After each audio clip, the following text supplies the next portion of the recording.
ओम शांति। आज 11 नवंबर 2024 के परमात्मा के महावाक्य सुनेंगे। बाबा कहते हैं, मीठे बच्चे, अपने ऊपर पूरी नज़र रखो। कोई भी बेकायदे चलन नहीं चलना है। श्रीमत का उल्लंघन करने से गिर जाएंगे। प्रश्न, पद्मा पदम पति बनने के लिए कौन सी खबरदारी चाहिए? उत्तर, सदैव ध्यान रहे, जैसा कर्म हम करेंगे हमें देख और भी करने लगेंगे। किसी भी बात का मिथ्या अहंकार ना आए। मुरली कभी भी मिस ना हो। मनसा वाचा कर्मा अपनी संभाल रखो। यह आंखें धोखा ना दे तो पद्मों की कमाई जमा कर सकेंगे। इसके लिए अंतर्मुखी होकर बाप को याद करो और विकर्मों से बचे रहो। ओम शांति। रूहानी बच्चों को बाप ने समझाया है, यहाँ तुम बच्चों को इस ख्याल से ज़रूर बैठना होता है, यह बाबा भी है, टीचर भी है और सद्गुरु भी है, और यह भी महसूस करते हो, बाबा को याद करते करते पवित्र बन जाएंगे, पवित्र धाम में जाकर पहुँचेंगे।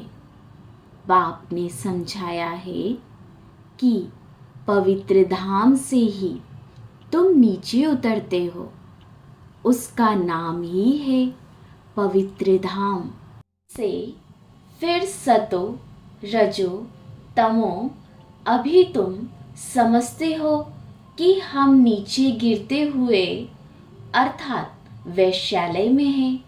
भल तुम संगम युग पर हो, परंतु ज्ञान से तुम जानते हो कि हमने किनारा किया हुआ है। फिर अगर हम शिव बाबा की याद में रहते हैं तो शिवालय दूर नहीं। शिव बाबा को याद नहीं करते हो तो शिवालय बहुत दूर है। सजाए खानी पड़ती है तो बहुत दूर हो जाता है। तो बाप बच्चों को कोई जास्ती तकलीफ नहीं देते हैं। एक तो बार बार कहते हैं मनसा वाचा करुणा पवित्र बनना है। यह आंखें भी बड़ा धोखा देती है। इनसे बहुत संभाल कर कर चलना होता है। बाप ने समझाया है कि ध्यान और योग बिल्कुल अलग है। योग अर्थात याद। आंखें खुली होते भी तुम याद कर सकते हो। ध्यान को कोई योग नहीं कहा जाता है। भोग भी ले जाते हैं तो डायरेक्शन अनुसार जाना है। इसमें माया भी बहुत आती है। माया ऐसी है जो एकदम नाक में दम कर देती है। जैसे बाप बलवान है, वैसे माया भी बड़ी बलवान है। इतनी बलवान है जो सारी दुनिया को वैश्यालय में धकेल दिया है। इसीलिए इसमें बहुत खबरदारी रखनी होती है। बाप की कायदे अनुसार याद चाहिए। बेकायदे कोई काम किया तो एकदम गिरा देती है। ध्यान आदि की कमी कोई इच्छा नहीं रखनी है। इच्छा मात्र अविद्या।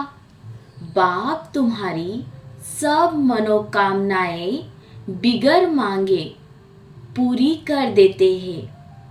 अगर बाप की आज्ञा पर नहीं चले तो, अगर बाप की आज्ञा ना माने, उल्टा रास्ता लिया तो हो सकता है स्वर्ग के बदले नरक में गिर जाएंगे। गाया भी जाता है, गज को ग्राहक ने खाया। बहुतों को ज्ञान देने वाले, भोग लगाने वाले आज है कहाँ? क्योंकि बेकायदे चलन के कारण पूरे मायावी बन जाते हैं। डीटी बनते बनते डेविल बन जाते हैं।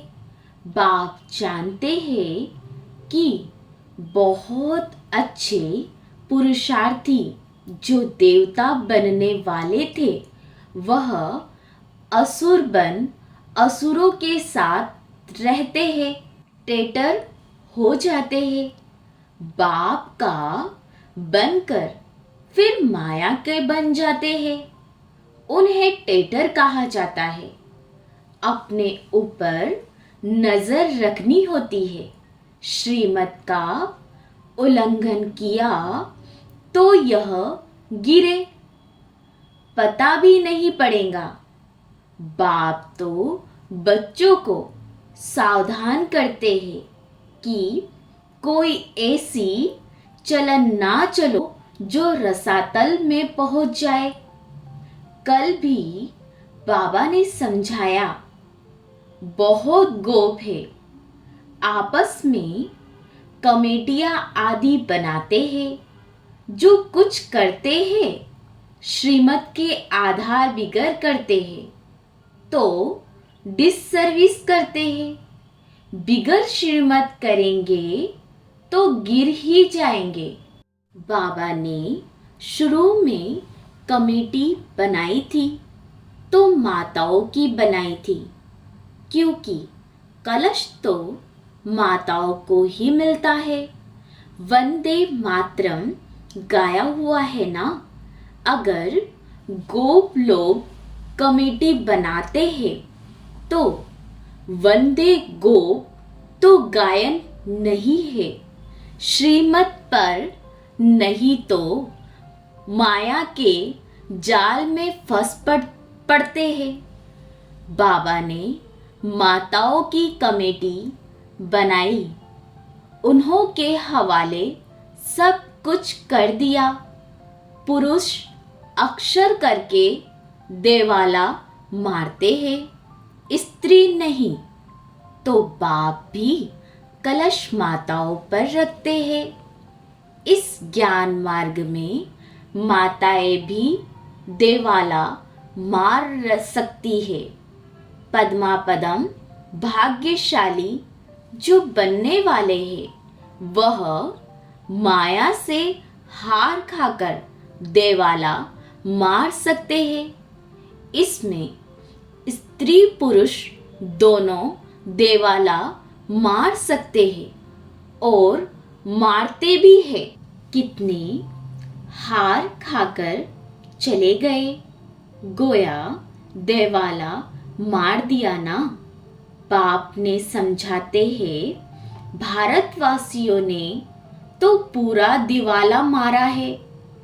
माया कितनी जबरदस्त है जो समझ नहीं सकते। हम क्या थे, कहाँ से एकदम नीचे आकर गिरे हैं। यह भी उच्च चढ़ते चढ़ते फिर श्रीमत को भूल अपनी मत पर चलते हैं तो देवाला मार देते हैं। वे लोग तो देवाला मारते हैं, फिर 5-7 वर्ष बाद खड़े हो जाते हैं। यहाँ तो 84 जन्मों का देवाला मारते हैं। ऊंच पद पा ना सकेंगे, देवाला मारते ही रहते हैं। बाबा के पास फोटो होता है तो बतलाते हैं, तुम कहते हो। बाबा तो बिल्कुल ठीक कहते हैं। यह कितना बड़ा महारथी था, बहुतों को उठाते थे। आज है नहीं, देवालय में है। बाबा घड़ी घड़ी बच्चों को सावधान करते हैं। अपनी मत पर कमेटियां आदि बनाना है, इसमें कुछ रख नहीं सकते। आपस में मिलकर जरमुही जगमुही करना, यह ऐसा करता था, फलाना ऐसा करता था। सारा दिन यही करते रहते हैं।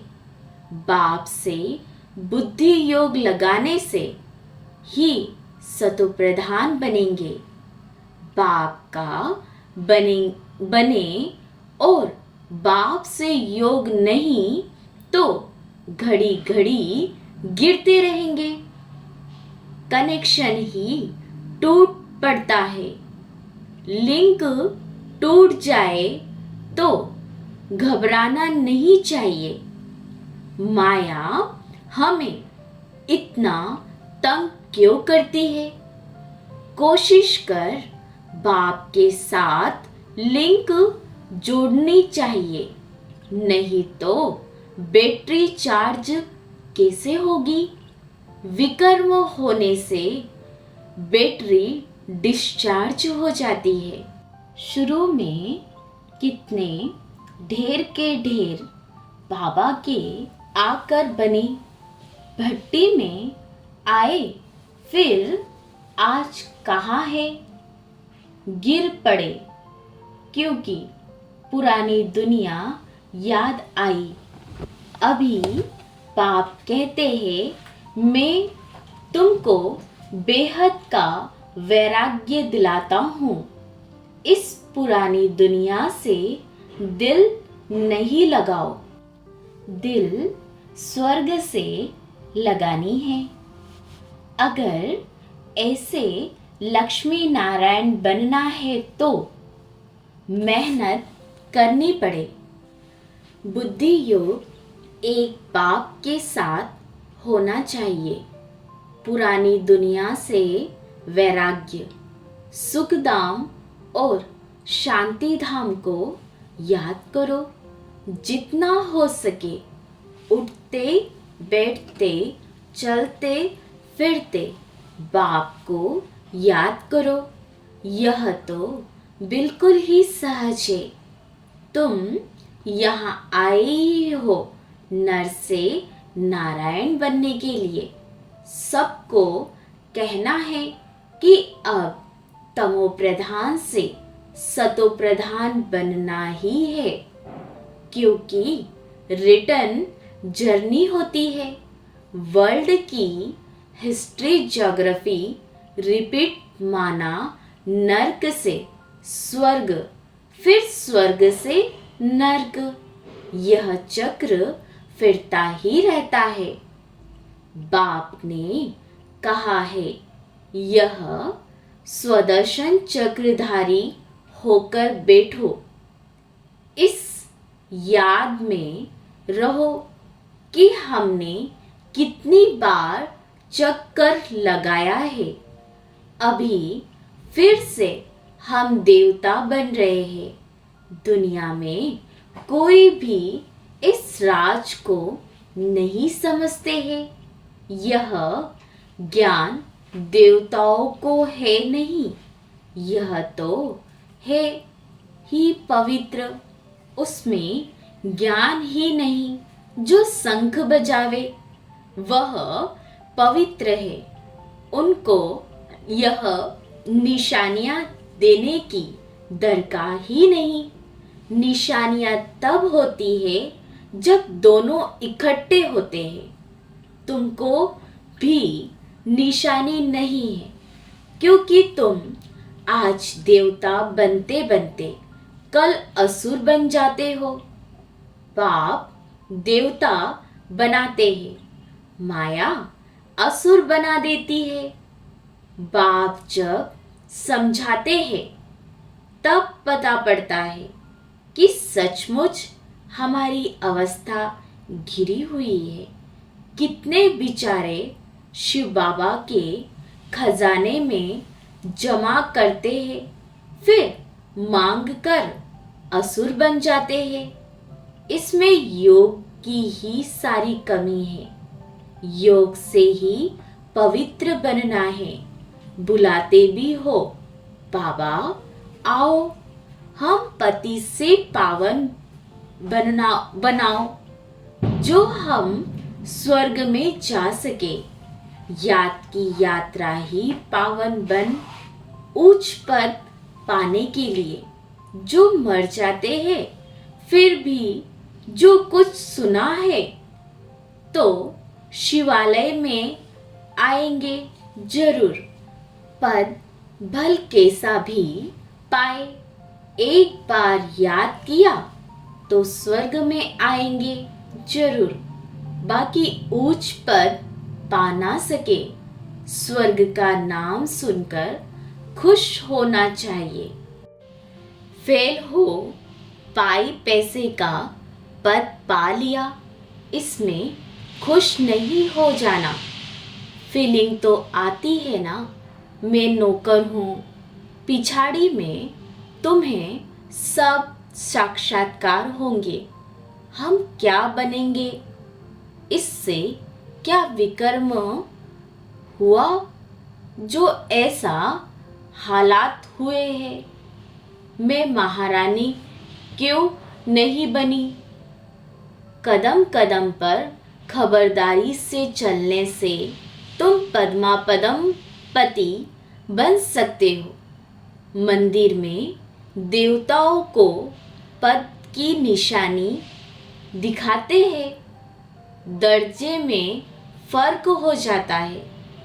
आज की राजाई का कितना दबदबा रहता है, तो अल्पकाल का सदा काल के राजा तो बन ना सके। तो अभी बाप कहते हैं तुम्हें लक्ष्मी नारायण बनना है, तो पुरुषार्थ भी ऐसा चाहिए। कितना हम औरों का कल्याण करते हैं, अंतर्मुखी हो कितना समय बाबा की याद में रहते हैं। अभी हम जा रहे हैं अपने स्वीट होम में, फिर आएंगे सुखधाम में।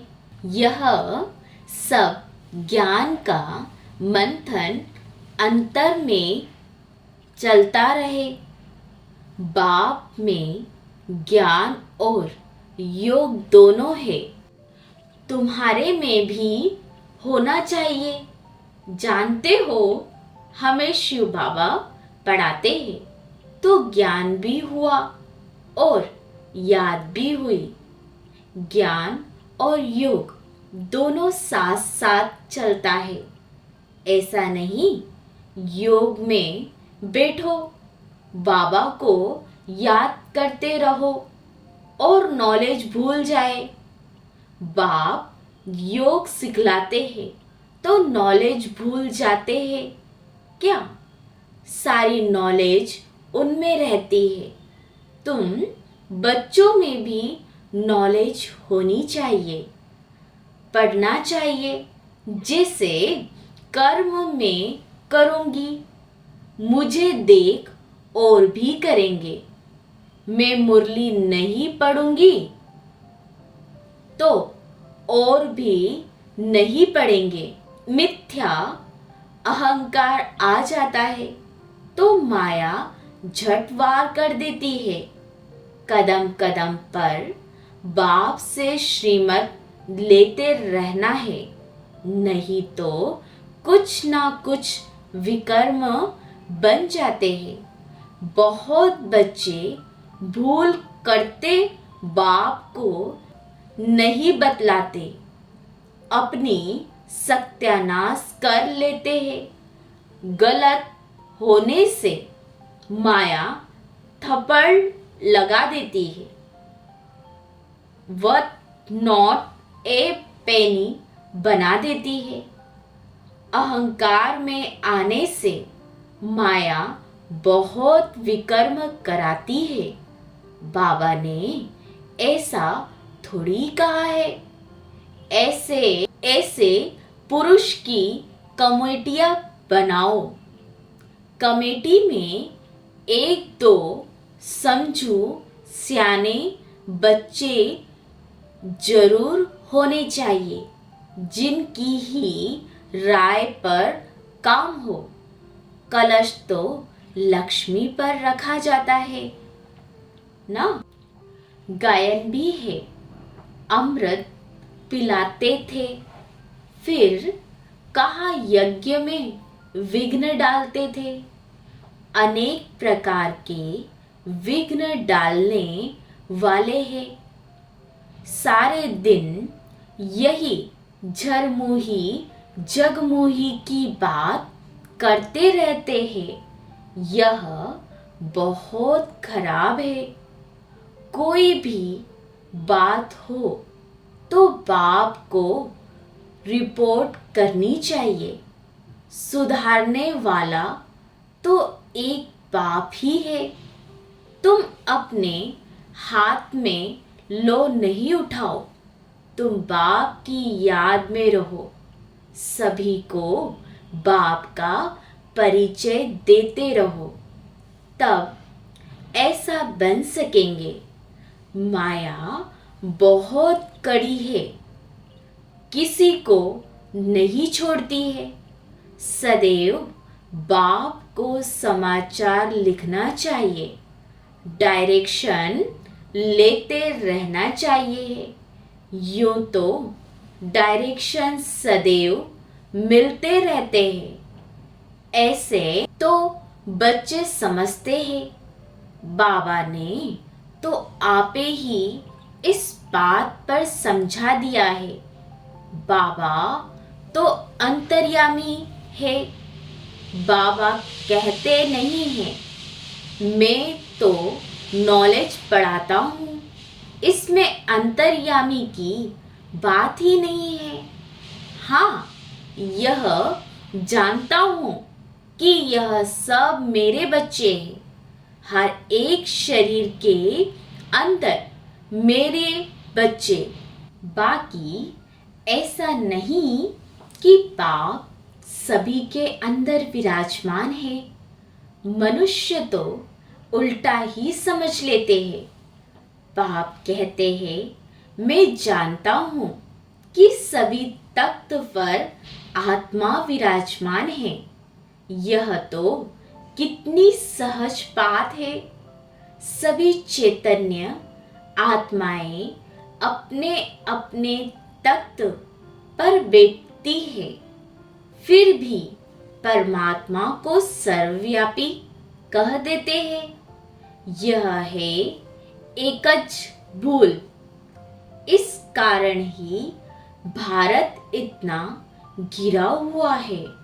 बाप कहते हैं तुमने मेरी बहुत ग्लानि की है। विश्व के मालिक बनाने वाले को तुमने गाली दी है। इसीलिए बाप कहते हैं यदा यदा ही धर्मस्य। बाहर वाले यह सर्वव्यापी का ज्ञान भारतवासियों से सीखते हैं। जैसे भारतवासी उनसे हुनर सीखते हैं, वह फिर उल्टा सीखते हैं। तुम्हें तो एक बाप को याद करना है और बाप का परिचय भी सबको देना है। तुम हो अंधों की लाठी, लाठी से राह बताते हैं ना। अच्छा, मीठे मीठे सिकी लते बच्चों प्रति माता पिता बाप दादा का याद प्यार और गुड मॉर्निंग। रूहानी बाप की रूहानी बच्चों को नमस्ते। हम रूहानी बच्चों की रूहानी बाप दादा को याद प्यार और गुड मॉर्निंग। धारणा के लिए मुख्य सार है। पहली पॉइंट, बाप की आज्ञा अनुसार हर कर्म करना है। कभी भी श्रीमत का उल्लंघन ना हो, तब ही सर्व मनोकामनाएं बिना मांगे पूरी होगी। ध्यान दीदार की इच्छा नहीं रखनी है, इच्छा मात्र अविद्या बनना है। दूसरी पॉइंट, आपस में मिलकर झरमोही जगमोही एक तो का परचिंतन नहीं करना है। अंतर्मुखी हो अपनी जांच करनी है कि हम बाबा की याद में कितना समय रहते हैं। ज्ञान का मंथन अंदर चलता है। वरदान, हर आत्मा के संबंध संपर्क में आते सबको दान देने वाले महादानी वरदानी भव। सारे दिन में जो भी संबंध संपर्क में आए, उनसे कोई ना कोई शक्ति का, ज्ञान का, गुण का दान दो। आपके पास ज्ञान का भी खजाना है, तो शक्तियों और गुणों का भी खजाना है। तो कोई भी दिन बिना दान दिए खाली ना जाए, तब कहेंगे महादानी। दान शब्द का रूहानी अर्थ है सहयोग देना। तो अपनी श्रेष्ठ स्थिति में वायुमंडल द्वारा और अपनी वृत्ति के वाइब्रेशन द्वारा हर आत्मा को सहयोग दो, तब कहेंगे वरदानी। स्लोगन, जो बाप दादा और परिवार के समीप है, उनके चेहरे पर संतुष्टता, रूहानियत और प्रसन्नता की मुस्कुराहट रहती है। ओम शांति।